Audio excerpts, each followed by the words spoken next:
Okay, hey everybody, let's talk about Machi Koro. Machi Koro.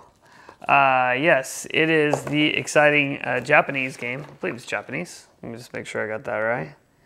Yeah, the Japanese card game that originally came out in Japan.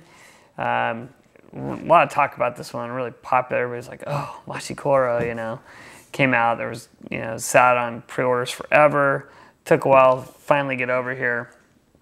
Anyway, it has hit the States now. And what kind of game is Machi Koro, and should you own it, and should you buy into all the hype of like, hey, I gotta have that game? Well, it's a box, blue box, very cool. It's got its rule book here. A lot of space in this box, which means expansions. There's more expansions coming. Basically, in this game, you are I think you were elected mayor. Yes. You have just been elected mayor of a city, and you basically, it's similar to like your Dominion type games. If you're not familiar with that, there's going to be, a bunch of different types of buildings you can purchase, from ranches, wheat fields, cafes, forests. You can do the cheese factory, amusement parks, all these things that the citizens want. If you're lucky, it comes with a gaming mega store. That was one of the promotions that it came with. Basically, this is a gateway, a real simple game. It comes with 2 dice. I've actually heard rumors that some of the games, the dice weren't in the box, but I'm sure you can call Pandasaurus or IDW Games and get replacements, or just grab dice from anywhere. Why are they blue and green? Really doesn't matter. Just have 2 different colors. Maybe an expansion one day will incorporate the different color dice.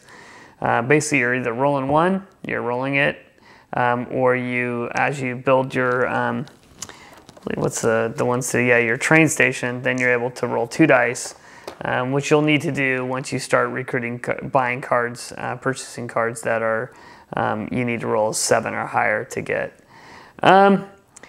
So I was excited about it. I got it. I set it up on the table. I think it sat there set up for like a week or 2 weeks. I had it set up because I was trying to get my kids or my wife or someone to play it with me, saying, hey, this is a real easy, simple game, real quick, 20-minute game. What I found about it is it's fun. It's luck of the dice. You don't want to. You can try the strategy where you try to get a bunch of different cards to where every roll of dice is effective for you, or you can go for broke and try to get 11 or 12. There's certain strategies where you can you go for all the same cards, and every time you roll a 1 or a 2 or whatever number it is, you get a bunch of money for it. Basically, you're trying to build 4 things. You're trying to build a train station, a shopping mall, amusement park, and radio tower. And they call 4 coin, 10 coin, 16 coin, 22 coin, respectively. So on your turn, you're rolling a dice, you're buying a card, you're adding it to your city, and then you are hoping that, in some cases, other people roll a die, hoping you don't roll certain numbers so you don't have to pay other people, or hoping you roll your numbers. And that's the whole game. I'm not a huge fan of luck-based games. If you watch my reviews and my informationals, you'll find out that I'm not a huge fan of luck-based games. I like games where you actually can kind of control your own destiny. And this game mitigates that a little bit. And it's kind of fun.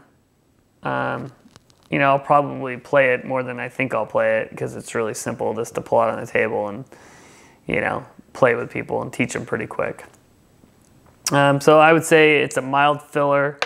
It's a mild filler. It's semi-quasi fun. But in the end, you have to own it. No, I don't think you have to own it. If you're a collector, do you want it? Maybe you want it just because it has a pretty big following. But again, if you aren't owning 700-800 plus games, if you're looking for like the 25-30 games that are really going to be important to you that you're going to want to play, you could probably find better fillers than this.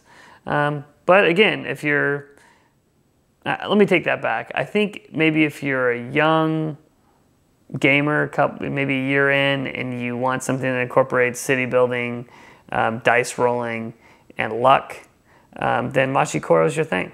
It's just not really my thing, but that's my opinion, and good luck. But do you have to own it? I'm not going to sit here and say you have to own it. If you own it, should you play it? Sure, why not? It's kind of fun.